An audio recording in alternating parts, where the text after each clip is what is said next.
Hello my dear students, welcome करता हूं मैं भारत पंचाल अगेन आप सबका हमारी नई और बहुत बढ़िया वाली वीडियो के अंदर।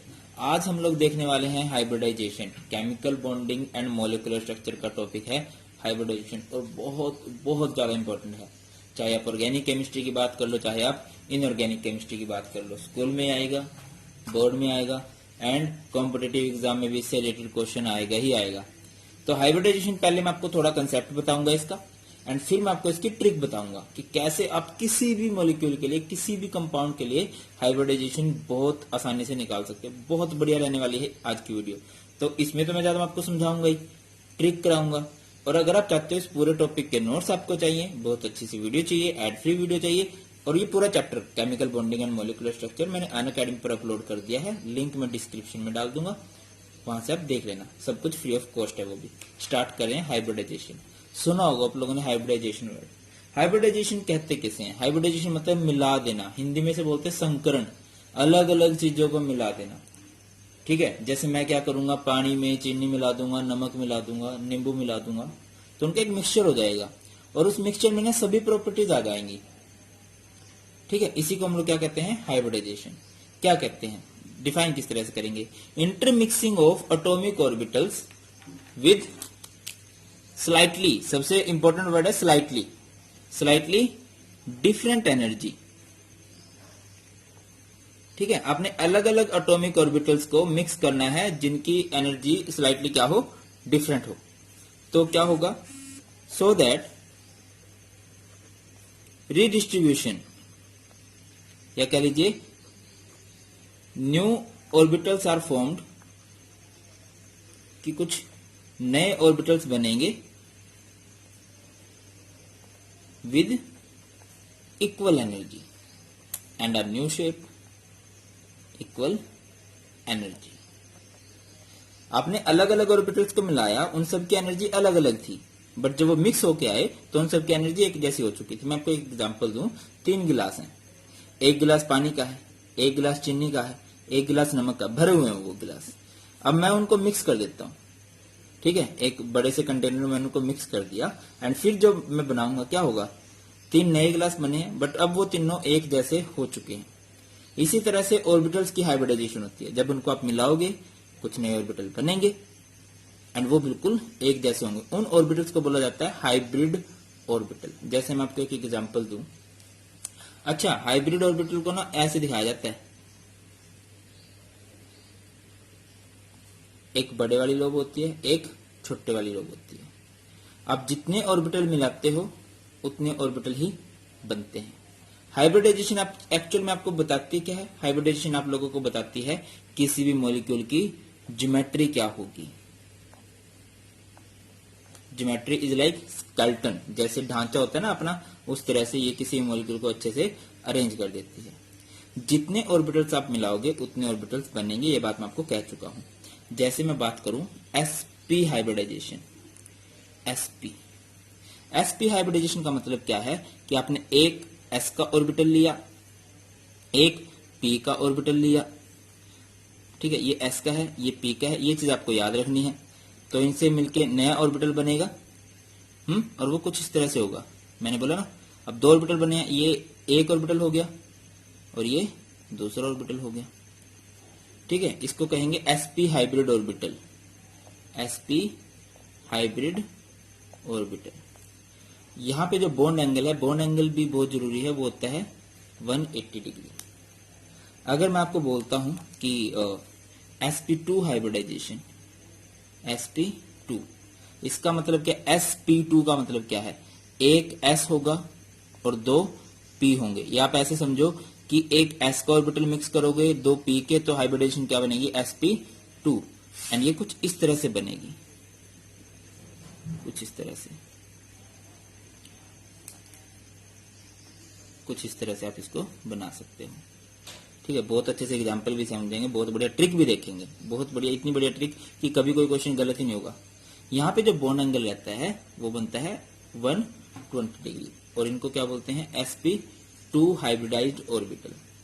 अगली बात करें तो मान लीजिए कि sp3, sp3 का मतलब आप लोग समझ ही रहे होंगे कि एक s ऑर्बिटल है और p के कितने ऑर्बिटल हैं? p के यहाँ पर 3 ऑर्बिटल हैं, यही मतलब हुआ। एक s होगा और 3 p होंगे। तो कुछ इस तरह से है। अच्छा, इसका नाम भी होता है, इस ज्योमेट्री का ना नाम भी होता है। नाम भी बहुत इंपॉर्टेंट है, नाम भी अच्छे से याद रखिए। इसको बोलते हैं लीनियर। इसका नाम क्या होता है? इसका नाम होता है ट्राइगोनल प्लेनर। क्या बोलते हैं? Trigonal planar. ठीक है। अगर ये एक एस और 3 पी ऑर्बिटल आपने मिक्स किए हैं तो क्या होगा? कुछ इस तरह से। ठीक है, इस तरह से आप इनको इसके बीच में डाल सकते हो। बाकी अगर ये छोटे वाला लोब आप नहीं भी दिखाओगे ना तब भी चलेगा, ऐसा कोई चक्कर नहीं कि लोब दिखाना ही है आपने, चलेगा अगर नहीं भी दिखा रहे हो।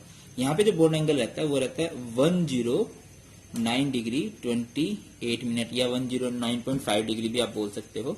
एंड इसका नाम होता है टेट्राहेड्रल। क्या बोलते हैं इसे हम लोग? टेट्राहेड्रल बोलते हैं। ओके। अगली बात sp4। sp4 नहीं हो सकता, एक एस का और पी के 4 ऑर्बिटल होते नहीं है, पी के मैक्सिमम 3 ही होते हैं। इसके बाद नया आएगा तो आप क्या लिखोगे? sp3d। देखो ये क्या है? ये सारे पी के हैं। ऐसे ही यहाँ पे क्या होगा? एक एस का ऑर्बिटल होगा, 3 किसके होंगे? पी के ऑर्बिटल होंगे। ठीक है। और एक ऑर्बिटल किसका मिक्स करोगे?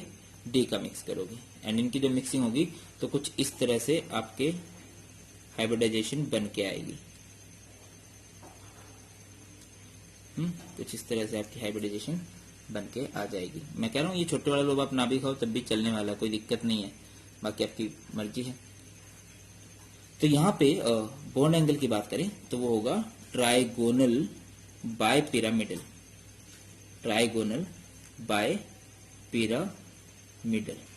देखिए वैसे तो मैंने आपको ये लोब से करके दिखाए हैं, लोब से ना ये ऐसे करके दिखाए हैं। अगर आप इसको सिंपली ऐसे भी रख सकते हो, इस तरह से, इस शेप को लीनियर बोलते हैं, ए बी बी। ठीक है, ऐसे ये ए बी बी इसे बोलते हैं ट्राइगोनल प्लेनर, क्योंकि एक प्लेन में है। टेट्राहेड्रल, टेट्राहेड्रल जैसे पंखा होता है ना हमारा, इस तरह से। ठीक है, मैं कोशिश करूंगा कि ये सभी शेप आप लोगों को एक बार 3D में जरूर दिखा दूं, फिर आप लोग समझ सको कि ये 3D में होते कैसे हैं। वैसे इसको इस तरह से, इसे क्या बोलते हैं? Trigonal bipyramidal. अगर आप इनका बॉन्ड एंगल देखोगे ना, इनका मतलब ये ऐसे है, 3 एक प्लेन में है। ट्राइगोनल बाय पिरामिडल का मतलब कुछ ऐसे है, ये 3 तो एक प्लेन में दे रखे हैं, और बाय पिरामिडल मतलब एक इसमें ऊपर की तरफ है ऐसे, और एक ऐसे इसमें नीचे की तरफ गया हुआ है। ठीक है। अगर आप इनका आपस में बॉन्ड एंगल देखोगे तो वो 120 डिग्री है, और अगर इनका देखोगे इसके साथ तो वो कितना होगा भाई? वो होगा 90 डिग्री का। एक लास्ट है जो कि बड़ा इंपॉर्टेंट रहेगा, वो है आपके लिए sp3d2। sp3d3 भी आता है बट उसके इतने ज्यादा केस बनते नहीं है, मैं आपको बताता चलूं। ठीक है, तो नेक्स्ट हम पढ़ रहे हैं कौन से वाला? sp3d2। नाम से क्लियर हो गया होगा, शायद दिखाई नहीं दे रहा। sp3d2 मतलब क्या है इसका? कि आपके पास एक s ऑर्बिटल होगा, p के कितने ऑर्बिटल होंगे? p के 3 ऑर्बिटल होंगे, और फिर d के कितने ऑर्बिटल होंगे? d के 2 ऑर्बिटल होंगे। टोटल कितने होंगे? 1 और 3 4 और 2 6, टोटल मिक्स होकर 6 बनने चाहिए। ठीक है, कुछ इस तरह से बनते हैं ये।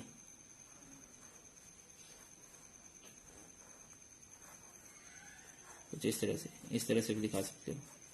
इस शेप को बोलते हैं हम लोग, इस ज्योमेट्री को बोलते हैं हम लोग ऑक्टाहेड्रल, और यहाँ पे जो बॉन्ड एंगल आएगा वो आएगा 90 डिग्री।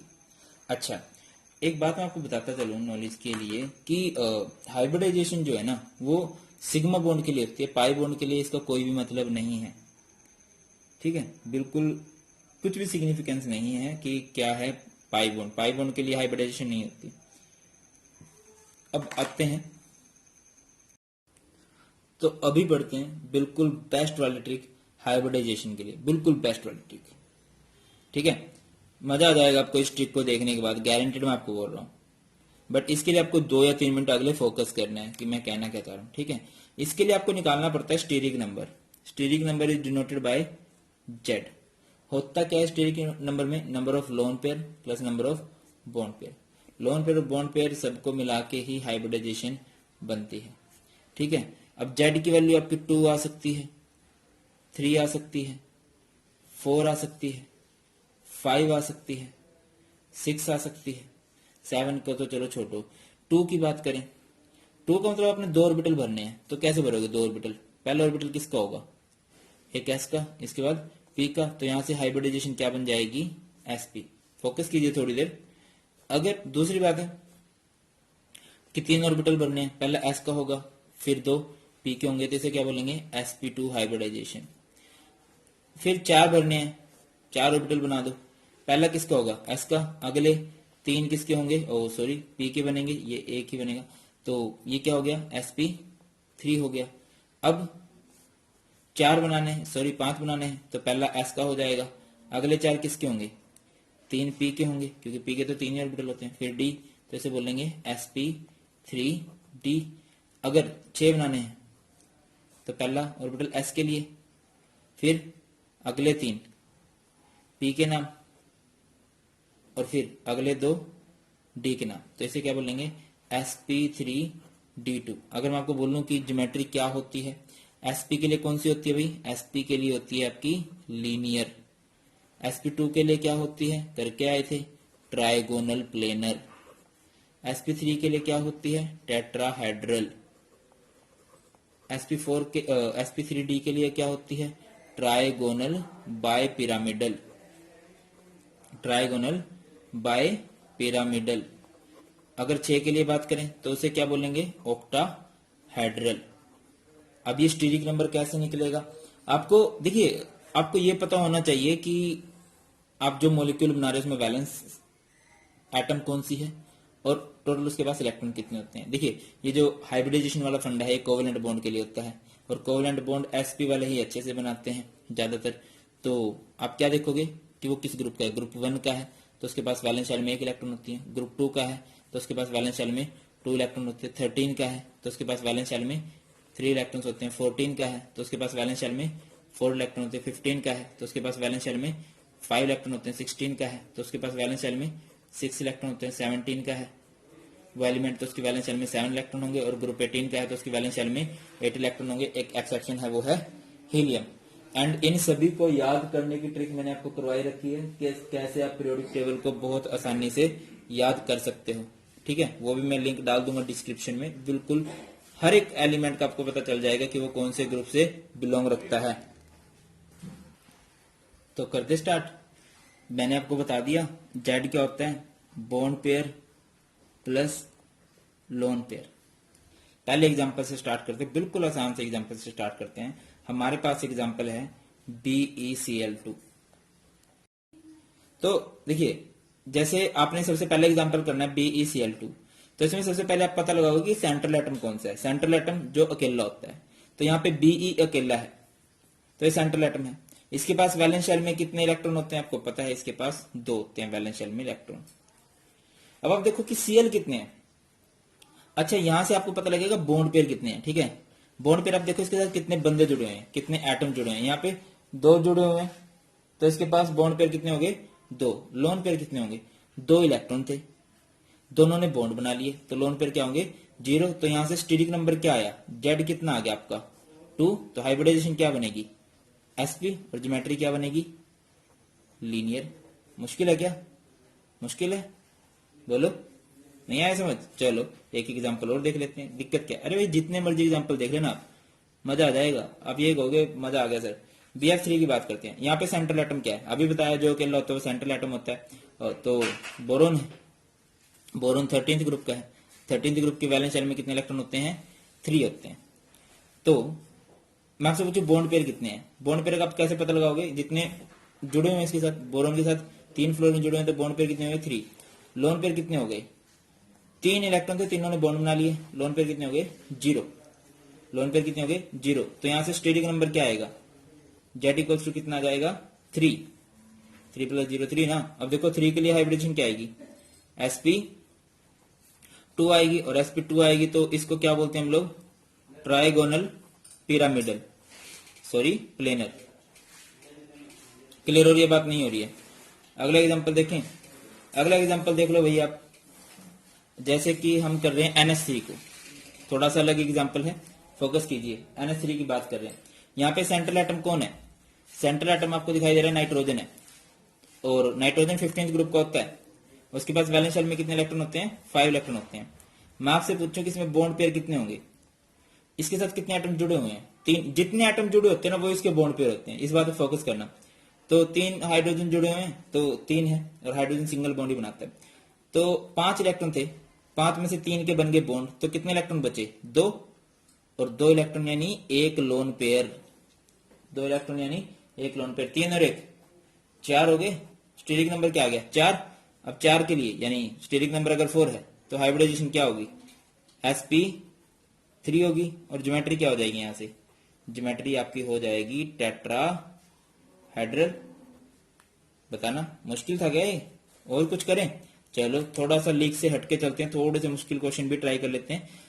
CO2 आ गया, कंपटीशन में बड़ा पूछा गया CO2 के बारे में, एंड बच्चे बहुत हैंग होते हैं इसमें। फोकस करना, मैं कहना कहता रहा हूं। यहाँ पे सेंट्रल एटम क्या है? जो अकेला होता है वो सेंट्रल एटम होते हैं। तो कार्बन यहाँ पे सेंट्रल एटम है, जिसके वैलेंस शेल में कितने इलेक्ट्रॉन होते हैं? 4। अगर मैं आपको बोल दूं कि इसके पास बॉन्ड पेयर कितने हैं, फोकस कीजिए प्लीज। अब आप देखो इसके साथ कितने एटम जुड़े हुए हैं। इसके साथ 2 एटम जुड़े हैं, तो इसके पास बॉन्ड पेयर कितने हैं? 2। तो लोन पेयर कितने होंगे? यहाँ पे लोन पेयर 0 हो जाएंगे। सर ये क्या बात कर रहे हो आप? यहाँ पे 2 इलेक्ट्रॉन ने 2 बॉन्ड बना लिए, ठीक है। अब जब 2 बॉन्ड पेयर हुए हैं तो लोन पेयर कितने होंगे? लोन पेयर 2 होने चाहिए थे। बट भैया ये देखो कि जो इसके बॉन्डेड एटम है ना वो ऑक्सीजन है। ऑक्सीजन 2 बॉन्ड बनाना पसंद करता है। ऑक्सीजन 2 बॉन्ड बनाना पसंद करता है। फोकस करना, 2 ऑक्सीजन कितने बॉन्ड बनाएंगे? 4। तो कार्बन के 4 इलेक्ट्रॉन यूज हो चुके होंगे, क्योंकि 4 इलेक्ट्रॉन तो ऑक्सीजन के भी होंगे। कंफ्यूजन हो रही है क्या? देखो फ्लोरीन 1 बॉन्ड बनाता है तो वो 1 इलेक्ट्रॉन लेगा बोरोन का, बट यहाँ पे ऑक्सीजन 2 बॉन्ड बनाता है। तो सर आप बॉन्ड पेयर क्यों 2 लिख रहे हो? बॉन्ड पेयर ही 4 लिख दो जब 4 बॉन्ड बन रहे हैं। बॉन्ड पेयर बोलते हैं नंबर ऑफ एटम्स बॉन्डेड को, कितने एटम्स के साथ बॉन्डेड है। फोकस कर पा रहे हो? समझ पा रहे हो मेरी बात को? अब मैं आपको बोलूं कि यहाँ पे 1-2 एग्जाम्पल और देखेंगे, डोंट वरी। जेड की वैल्यू कितनी आएगी? 2 + 0 2 हो जाएगा। तो यहां से जो हाइब्रिडाइजेशन आएगी 2 के लिए क्या आएगी बताना? 2 के लिए sp हाइब्रिडाइजेशन आ जाएगी, और ज्योमेट्री क्या आएगी? यहां से लीनियर आएगी। क्लियर है? अगला करें? चलो थोड़ा सा और हटके देखते हैं। CO3 2 negative. भैया एक प्रॉमिस कर रहा हूं, वीडियो पूरी देख लेना, गारंटी A to Z सारे के सारे क्वेश्चन के आंसर आप लोगों को मिल जाएंगे। CO3 2 नेगेटिव की बात कर रहे हैं तो कार्बन के पास वैलेंस शेल में कितने इलेक्ट्रॉन होते हैं? कार्बन के पास वैलेंस शेल में 4 इलेक्ट्रॉन होते हैं, कोई 14th ग्रुप का है। ये चार्ज वाला भी फंडा होता है ना, माइनस चार्ज है तो प्लस करते हैं, प्लस चार्ज है तो माइनस करते हैं। तो माइनस दे रखा है, माइनस का 2, तो आप +2 करोगे, ये कितना हो गया? 6 हो गया। अब मैं आपसे पूछूं किसके पास बॉन्ड पेयर कितने हैं? बॉन्ड पेयर तो आपको दिख रहा है कि 3 बॉन्डेड एटम्स हैं, तो बॉन्ड पेयर यहां से आ गया 3। मैं आपसे पूछता हूँ लोन पेयर कितने हैं? Lone pair 0। 3 बॉन्ड पेयर है, बॉन्डेड एटम 3 है, बट ऑक्सीजन डबल बॉन्ड बनाता है। तो डबल बॉन्ड बनाएगा तो उसके 6 के 6 इलेक्ट्रॉन का यूज वो कर लेगा। तो यहां से जेड की वैल्यू कितनी आ गई? जेड की वैल्यू यहां से 3 आ गई। 3 आ गई तो क्या होगा भाई? हाइब्रिडाइजेशन क्या होगी यहां से बताइए? हाइब्रिडाइजेशन आएगी sp2, और ज्योमेट्री क्या होगी? ट्राइगोनल प्लेनर होगी। आ रही है समझ में? अगला एग्जांपल देखें। चलिए अगला एग्जांपल भी देख लेते हैं। नेक्स्ट एग्जांपल है भाई हमारा XeOF2। XeOF2 तो क्या होगा भाई? यहां पे आपको पता लगेगा कि सेंट्रल एटम कौन है। तो आपके सर ने आपको बोला सेंट्रल एटम वो होता है जो अकेला होता है। तो अकेला तो यहाँ पे जिनन भी है, और अकेला यहाँ पे ऑक्सीजन भी है। तो ऐसे केसेस में जो सेंट्रल एटम होता है वो होता है जो लेस इलेक्ट्रोनेगेटिव है। तो oxygen is one of the most electronegative element, oxygen is the second most electronegative element. तो यहाँ पे जिनन सेंट्रल एटम होगा। तो इसके पास वैलेंस शेल में कितने इलेक्ट्रॉन होते हैं? जिनन के पास होते हैं 8। मैं आपको पूछता हूँ यहाँ पे बॉन्ड पेयर कितने होंगे? बॉन्ड पेयर कितने होंगे जिनन के पास भी? तो आप देखो इसके साथ कितने एटम जुड़े हुए हैं? 3 जुड़े हुए हैं। फोकस करना, 3 जुड़े हुए हैं। लोन पेयर कितने होंगे? देखो 2 एटम फ्लोरीन के हैं, फ्लोरीन एक ही बॉन्ड बनाता है, तो 2 फ्लोरीन ने 2 इलेक्ट्रॉन का यूज किया। ऑक्सीजन डबल बॉन्ड बनाता है, तो ऑक्सीजन ने कितने इलेक्ट्रॉन्स का यूज कर लिया? 2 का।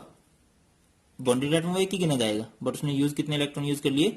2 इसने कर लिए, 2 इसने कर लिए, टोटल 4 यूज हो गए। 8 इलेक्ट्रॉन थे, 8 में से 4 चले गए, कितने रह गए? 4। तो लोन पेयर कितने बनेंगे? लोन पेयर कितने बनेंगे? लोन पेयर बनेंगे 2। तो जेड कर लो, यहां से जेड क्या आ जाएगा आपके पास, जेड आ जाएगा 5। अब बताओ 5 के लिए क्या होगा, 5 के लिए क्या होती थी, 5 के लिए हाइब्रिडाइजेशन sp3d होती थी ना, तो हाइब्रिडाइजेशन हो जाएगी आपकी sp3d। और ज्योमेट्री क्या बोलेंगे इस ज्योमेट्री को, ट्राइगोनल बाय पिरामिडल। आ रहा है समझ में या नहीं आ रहा है, होप कि आ गया होगा। अगला एग्जांपल देखें, अगला एग्जांपल देख लो। मान के चलो कि आपको कोई बोले XeF4 में बताओ क्या फंडा है। तो यहाँ पे सेंट्रल एटम तो हमें सिंपली दिखाई दे रही है, कौन है, जिनन अपनी सेंट्रल एटम है। जिनन क्या है, सेंट्रल एटम है, जिसकी वैलेंस शेल में कितने इलेक्ट्रॉन होते हैं, 8। मैं आपसे पूछता हूँ बॉन्ड पेयर कितने हैं, बताइए बॉन्ड पेयर कितने होते हैं जिनन के पास। यहाँ पे देखो कितने एटम जुड़े हुए हैं, यहाँ पे 4 फ्लोरीन जुड़े हुए हैं, तो बॉन्ड पेयर कितने बनेंगे, 4। लोन पेयर कितने बनेंगे, टोटल 8 थे, 8 में से 4 आप यूज कर चुके, कोस फ्लोरीन सिंगल बॉन्ड बनाता है, तो कितने रह गए, 4 रह गए, 4 रह गए, यानी कि लोन पेयर कितने बनेंगे, 2। 4 और 2 6। तो यहां से 6 के लिए हाइब्रिडाइजेशन क्या बनेगी, sp3d2 ही बनने वाली है, sp3d2। और ज्योमेट्री क्या बनेगी भाई, ऑक्टाहेड्रल। और अगर ज्योमेट्री के बेस पे आपसे बॉन्ड एंगल पूछा जाए, आई होप उसका आप आंसर कर दोगे। समझ में आ गई है, तो आई होप कि एक एग्जांपल आप खुद करना चाहोगे, और नहीं भी चाहोगे तब भी आपको करना है, ठीक है। सही बच्चे आंसर करें, 2 एग्जांपल का आंसर कर दे, एक तो H2O और दूसरा आप लोग आंसर करोगे I3 नेगेटिव, किसका भाई, I3 नेगेटिव, I3 नेगेटिव पे फोकस करना, ठीक है। और अगर आपका आंसर हो जाता है तो बहुत अच्छी बात है, क्योंकि इसके बाद इसका एक सेकंड पार्ट आएगा जिसमें मैं आपको ट्रिक बताऊंगा, ज्योमेट्री, हाइब्रिडाइजेशन, शेप का बड़ा इंपॉर्टेंट रोल रहता है, सारा कुछ बहुत अच्छे से। नेक्स्ट वीडियो एक और आएगी, वो डिपेंड करता है कि आप लोगों को ये वीडियो कैसी लगी है। इसका आंसर मुझे जरूर करें कमेंट सेक्शन में, तभी पता लगे कितना समझ है। Thank you so much for watching. एक सिंपल सी रिक्वेस्ट है, वीडियो शेयर कर देना अपने उन सभी फ्रेंड्स के साथ जो ट्यूशन अफोर्ड नहीं कर सकते, जो भी आपके क्लासमेट्स हैं, बैचमेट्स हैं। स्टिल कुछ डाउट है मुझे कमेंट में बता दीजिएगा। थैंक यू सो मच, जय हिंद।